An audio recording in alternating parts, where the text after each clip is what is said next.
ಕಳುಹಬೇಕೆ ಕೀಚಕೇಂದ್ರನ ಬಳಗವಿದ್ದಲ್ಲಿಗೆ ವಿರಾಟನ ತಲೆಯ ಋಣ ಸಾಲಿಗನಲೆ ಶಿವ ಶಿವ ಮಹಾದೇವ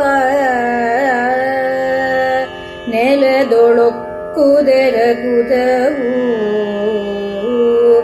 ಅವಧಿರ ಕುಲವಸವರುವೆನೋ ಇವನ ಸೀಳಿದು ಬಲಿಯ ಕೊಡುವೆನು ಭೂತಗಣಗೆ ಎನ್ನುತ್ತ ಎದ್ದನ ಭೀಮ. ಶ್ರೀ ಗುರುಭ್ಯೋ ನಮಃ. ಎಲ್ಲರಿಗೂ ನಮಸ್ಕಾರಗಳು. ವಿರಾಟ ಪರ್ವದ 9ನೇ ಸಂಧಿಯ 36ನೇ ಪದ್ಯ. ಯಾವಾಗ ಧರ್ಮರಾಯನಿಗೆ ಅವಮಾನವನ್ನು ಮಾಡಿದ ವಿರಾಟರಾಯ ಪಗಡೆಯ ದಾಳದಿಂದ ಹೊಡೆದು ಹಣೆಗೆ ನೆತ್ತಿಯಲ್ಲಿ ರಕ್ತ ಒಸರುತು ಅನ್ನೋ ವಿಷಯ ಗೊತ್ತಾಯಿತೋ ಎಲ್ಲರಿಗೂ ಕೂಡ ಅರ್ಜುನ ಹತ್ತಿ ಉರಿದಿದ್ದಾನೆ. ಈಗ ಭೀಮನ ಸರದಿ. ಭೀಮ ಹೇಳ್ತಾ ಇದ್ದಾನೆ, ಕಳುಹಬೇಕೇ ಕೀಚಕೇಂದ್ರನ ಬಳಗವಿದ್ದಲ್ಲಿಗೆ ವಿರಾಟನ ತಲೆಯ ಋಣ ಸಾಲಿಗನರೇ ಶಿವ ಶಿವ ಮಹಾದೇವ. ಇದೇ ವಿರಾಟ ಪರ್ವದ 3ನೇ ಸಂಧಿಯಲ್ಲಿ ಕೀಚಕವಧ ಪ್ರಸಂಗ ಬರುತ್ತೆ. ಬಹಳ ಉತ್ತಮೋತ್ತಮವಾದಂತಹ ನಾಟಕೀಯ ಸಂಭಾಷಣೆಗಳನ್ನು ಒಳಗೊಂಡಂತಹ ಕಾವ್ಯಭಾಗ ಅದು. ಹಲವಾರು ಕಾವ್ಯಭಾಗಗಳಲ್ಲಿ ಅದು ಒಂದು. ಅದನ್ನ ಇಲ್ಲಿ ಭೀಮ ಹೇಳ್ತಾ ಇದ್ದಾನೆ.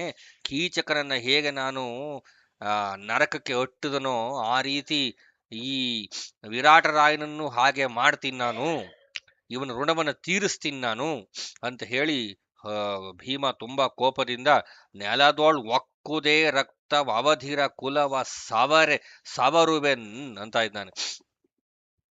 ಒಂದು ಪಕ್ಷ ಆ ಧರ್ಮರಾಯನ ಹಣೆಯ ಮೇಲಿಂದ ನೆಲಕ್ಕೆ ರಕ್ತ ಏನಾದ್ರೂ ಸುರಿದಿದ್ದೆ ಆದ್ರೆ ಕವಿ ಹೇಳ್ತಾ ಇರೋಂಥ ಮಾತು, ಆ ವಿರಾಟನ ಕುಲವನ್ನ ಸಾವಿರ ಹಾಕ್ಬಿಡ್ತೀನಿ ನಾನು. ಒಂದು ಹನಿ ರಕ್ತ ಬಿದ್ದಿದ್ರೂ ಕೂಡ ನಾನು ಬಿಡೋದಿಲ್ಲ. ನೆಲದೋಳ್ ಒಕ್ಕುದೇ ಅಂತ ನಿಲ್ಲಿಸ್ತಾ ಇದ್ದಾನೆ. ರಕ್ತವ ಅವಧಿರ ಕುಲವ ಸವರುವೆನ್ ಇವನು ಶಿವನ ಸೀಳಿದು ಬಲಿಯ ಕೊಡುವೆನು ಭೂತಗಣಕ್ಕೆನತ. ಇವನ ಸೀಳು ಬಿಟ್ಟು ಭೂತ ಪ್ರೇತ ಪಿಶಾಚಿಗಳಿಗೆ ಬಲಿ ಹಾಕ್ಬಿಡ್ತೀನಿ ನಾನು ಅಂತ ಭೀಮ ರೋಷಾವೇಶದಿಂದ ರೋಷಭೀಷಣನಾಗಿ ತನ್ನ ಅಣ್ಣನಿಗಾರಂಥ ಅವಮಾನವನ್ನು ನೆನೆದು ಪ್ರತಿಕ್ರಿಯೆಯನ್ನು ನೀಡ್ತಾ ಇದ್ದಾನೆ. ಕಾಕ ಬಳಸಲು ಬೇಡ ಹೋ ಸಾಕು ಸಾಕೈತಮ್ಮ ಮಾಣು ಉದ್ರೇಕವನು ನೆಲ ರಕ್ತ ಕಂಡರೆ ನನ್ನ ಮೇಲಾಣೆ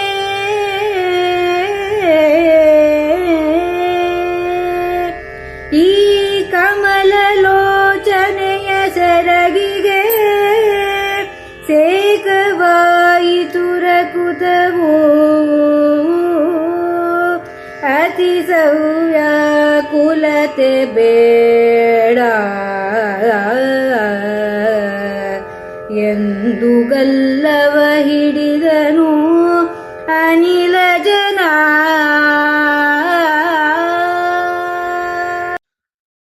ಅರ್ಜುನನಿಗೆ ವಿಷಯವೆಲ್ಲ ತಿಳಿದಿದೆ. ಈಗ ಭೀಮನ ಸರದಿ. ಅರ್ಜುನ, ನಾನು ವಿರಾಟ ನಗರವನ್ನ ಸುಟ್ಟುರುಹ ಬಿಡ್ತೀನಿ, ಅವನ ಕತ್ತರಿಸಿ ಹಾಕಿಬಿಡ್ತೀನಿ, ಶಾಕಿನಿಯರಿಗೆ ರಕ್ತವನ್ನ ಹೊಯಿಸ್ತೀನಿ ಅಂತೆಲ್ಲ ಏನು ಹೇಳಿದನೋ, ಭೀಮನೂ ಕೂಡ ತುಂಬಾ ಕೋಪಗೊಳ್ತಾನೆ. ಯಾವಾಗ ತನ್ನ ಅಣ್ಣ ಧರ್ಮರಾಯನಿಗೆ ಹೀಗಾಯ್ತೋ ಅವನು ಸರದಿ ಬಂದಿದೆ. ಆಗ ಅಲ್ಲಿ ಈ ಪದ್ಯದ ಒಟ್ಟು ಅರ್ಥ ಏನಪ್ಪಾ ಅಂದ್ರೆ, ಧರ್ಮರಾಯ ಸಂತೈಸ್ತಾ ಇದ್ದಾನೆ. ಅಲ್ಲಿ ಆ ಪದ್ಯದ ವಿಶೇಷತೆಯೇ ಹಾಗೆ. ಕಾಕ ಬಳಸಲು ಬೇಡ ಹೋ ಸಾಕು ಸಾಕೈತಮ್ಮ ಮಾನುದ್ರೇಕವನು ನೆಲ ರಕ್ತ ಕಂಡರೆ ನನ್ನ ಮೇಲಾಣೆ ಅಂತ ಇದ್ದಾನೆ. ಈಗ ಧರ್ಮರಾಯನಿಗೆ ವಿರಾಟರಾಯ ತನ್ನ ಚಿನ್ನದ ಪಗಡೆಯ ಚಾರಿಯಿಂದ ಹೊಡೆದ, ಅದು ಅವನ ಹಣೆಗೆ ಬಿದ್ದಿದ್ದೇ ತಡ ಅವನಿಂದ ಹಣೆ ಒಡೆದು ರಕ್ತ ಸಿಡಿದು ರಕ್ತ ಬಂತು ಅಂತ ಗೊತ್ತಾಗತ್ತೆ. ಇಲ್ಲಿ ಅವನು ಭೀಮ ಹಿಂದಿನ ಪದ್ಯದಲ್ಲಿ ಏನ್ ಪ್ರಶ್ನೆ ಕೇಳ್ದ, ನೆಲದೋಳ್ ಒಕ್ಕುದೇ ರಕ್ತವು. ಒಕ್ಕು ಅಂತಂದ್ರೆ ಸುರಿಯುವುದು. ಏನಾದ್ರೂ ಹಣೆ ಮೇಲಿಂದ ನಮ್ಮ ಅಣ್ಣನ ರಕ್ತ ನೆಲದ ಮೇಲೆ ಬಿತ್ತೇ ಅನ್ನೋ ಪ್ರಶ್ನೆಯನ್ನ ಕೇಳಿದ್ದಕ್ಕೆ ಧರ್ಮರಾಯ ಉತ್ತರ ಕೊಡ್ತಾ ಇದ್ದಾನೆ. ಹಾಗೆ ನೋಡಿದ್ರೆ ಅದ ನೆಲದ ಮೇಲೆ ಸುರಿಲಿ ಬಿಡ್ಲಿ, ಅದನ್ನ ಬಂದು ದ್ರೌಪದಿ ಒರೆಸ್ಲಿ ಬಿಡ್ಲಿ, ಅದು ಯಾವಾದ ಅವಮಾನ ಮಾತ್ರ ಖಂಡಿತ ಹೌದು. ಅಂತಹ ರಾಜಸೂಯಾಗವನ್ನು ಮಾಡಿದಂತಹ ಸಮ್ರಾಟನಾದಂತಹ ಯುಧಿಷ್ಠಿರನಿಗೆ ಅಂಥ ಅವಮಾನ ಆಗ್ಬಿಟ್ಟಿದೆ. ಅಂತಹ ಮಹಾಮೇಧಾವಿ ಆತ, ನಮ್ಮ ಅಣ್ಣ ಅಂತ ಹೇಳಿ ಎಲ್ಲರೂ ಕೂಡ ಪಾಂಡವರು ಅಷ್ಟು ಗೌರವದಿಂದ ಅವನನ್ನ ಕಾಣ್ತಾ ಇರಬೇಕಾದ್ರೆ ಈ ಈ ಕೆಲ್ಸಕ್ಕೆ ಬಾರದ ಒಬ್ಬ ಸಾಮಂತ ರಾಜ ವಿರಾಟ ಹೀಗ್ ಮಾಡ್ಬಿಟ್ನಲ್ಲ ಅಂತ ಭೀಮನಿಗೆ ತುಂಬಾ ಕೋಪ ಬಂದ್ಬಿಟ್ಟಿದೆ. ಅವನದಕ್ಕೆ ಕೇಳ್ತಾ ಇದ್ದಾನೆ, ಏನಾದ್ರೂ ರಕ್ತ ಕೆಳಗ್ ಬಿತ್ತೆ ಅಂತ. ಅದಕ್ಕೆ ಉತ್ತರ ಕೊಡ್ತಾ ಇದ್ದಾನೆ ಧರ್ಮರಾಯ, ಇಲ್ಲಪ್ಪ ನಾನೇ ನಿಜವಾಗಿಯೂ ನೀನು ಸಿಟ್ಟು ಮಾಡ್ಕೊಳ್ಬೇಡ, ರಕ್ತ ಕೆಳಗ್ ಬಿದ್ದಿಲ್ಲ, ಆಣೆ ಮಾಡಿ ಹೇಳ್ತಾ ಇದ್ದೀನಿ. ಆ ಕ್ಷಣದಲ್ಲಿ ರಕ್ತ ಬಂದ ತಕ್ಷಣ ದ್ರೌಪದಿ ಬಂದು ತನ್ನ ಸೆರಗಿನಲ್ಲಿ ಒರೆಸ್ಬಿಟ್ಲು ಅಂತಾನೆ. ಹಾಗೆ ನೋಡಿದ್ರೆ ಅದು ಹಿಂದಿನ ಪದ್ಯದಲ್ಲಿ ಬರುತ್ತಲ್ಲ, ಜಾಜಿನ ಗಿರಿಯ ನಿರ್ಜರದ ಓಲ್ ಭೋಂಕೆನಲು ರುಧಿರದ ಧಾರೆ ಸಿಡಿದುದು ಶಿರದ ಸೆಲೆಯೊಡೆದು ಅಂತನ ಕವಿ. ಎಷ್ಟು ಸ್ವರಭಾರವನ್ನ ಕವಿ ಗಮನಿಸ್ತಾನೆ ಅನ್ನೋದಕ್ಕೆ ಒಂದ್ ಮಾತು. ಸಿಡಿದುದು ಶಿರದ ಸೆಲೆಯೊಡೆದು ಅಂತಾನೆ. ರುಧಿರದ ಧಾರೆ ಸಿಡಿಯೋದು ಅಂದ್ರೆ ಒಂದ್ ರೀತಿ ಸ್ಪ್ರಿಂಕಲ್ ಆಗೋದು ಅಂತ. ಸೇಚನ, ಸೇಕ ಅನ್ನೋ ಪದ ಬಳಸ್ತಾನೆ. ಸಿಂಚನ ಅಂದ್ರೆ ಹಾಗೇನೆ, ಸೇಕ ಅನ್ನೋ ಪದಕ್ಕರ್ಥ ಸಿಂಚನ ಅಂತ ಅಂದ್ರೆ ಅವನ ಹಣೆಯಿಂದ ಧಾರೆ ಸುರಿಯೋದು ಒಂದಾದ್ರೆ ಇಲ್ಲಿ ಸಿಡಿದು ಆಚೆ ಬಂದಿದೆ ರಕ್ತ, ಅಷ್ಟು ಜೋರಾಗಿ ಆಚೆ ಬಂದಿದೆ, ಅಷ್ಟು ತೀವ್ರವಾದಂತಹ ಪೆಟ್ಟಾಗಿದೆ ಅವನಿಗೆ. ಅದನ್ನೇ ಹೇಳ್ತಾ ಇದ್ದಾನೆ, ಈ ಕಮಲಲೋಚನೆಯು ಸೆರಗಿಗೆ ಕಮಲಲೋಚನೆಯ ಸೆರಗಿಗೆ ಸೇಕವಾಯಿತು ರಕುತವು. ಅವಳು ಬಂದು ಒರೆಸ್ಬಿಟ್ಲು, ರಕ್ತವೆಲ್ಲ ಅವಳ ಸೆರಗಿಗೆ ಸಿಂಚನೆ ಆಯಿತು ಅಂತ ಹೇಳಿ ಧರ್ಮರಾಯ ಹೇಳ್ತಾ ಇದ್ದಾನೆ. ಸುವ್ಯಾಕುಲತೆ ಬೇಡೆಂದು ಗಲ್ಲವ ಹಿಡಿದನು ಅನಿಲ ಜನ ಅಂತ ಇದ್ದಾನೆ. ಅಂದ್ರೆ ನೀನು ಅಷ್ಟೊಂದು ದುಃಖವನ್ನು ಪಟ್ಕೊಳ್ಬೇಡಪ್ಪ ಅಂತ ಹೇಳಿ ಅವನ ಗಲ್ಲವನ್ನು ಹಿಡಿದು ಸಂತೈಸ್ತಾ ಇದ್ದಾನೆ ಧರ್ಮರಾಯ. ಇಡೀ ಪದ್ಯದ ಆ ವಿಶೇಷತೆಯೇ ಹಾಗೆ.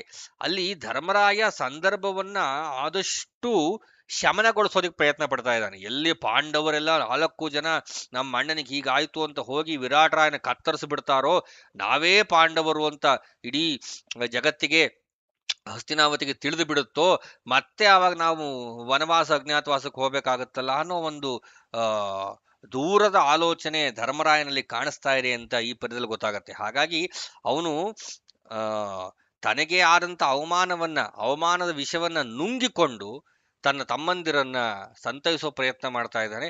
ಹಾಗಾಗಿ ನೆಲದ ಮೇಲೆ ರಕ್ತ ಸುರೀತೆ ಅನ್ನೋ ಮಾತಿಗೆ ಮಾತ್ರ ಉತ್ತರ ಕೊಡ್ತಾ ಇದ್ದಾನೆ ಹೊರತು ಅದರ ಹಿಂದೆ ಆದ ಅವಮಾನವನ್ನ ಧರ್ಮರಾಯ ಅಲ್ಲಿ ಪ್ರಸ್ತುತಪಡಿಸ್ತಾ ಇಲ್ಲ.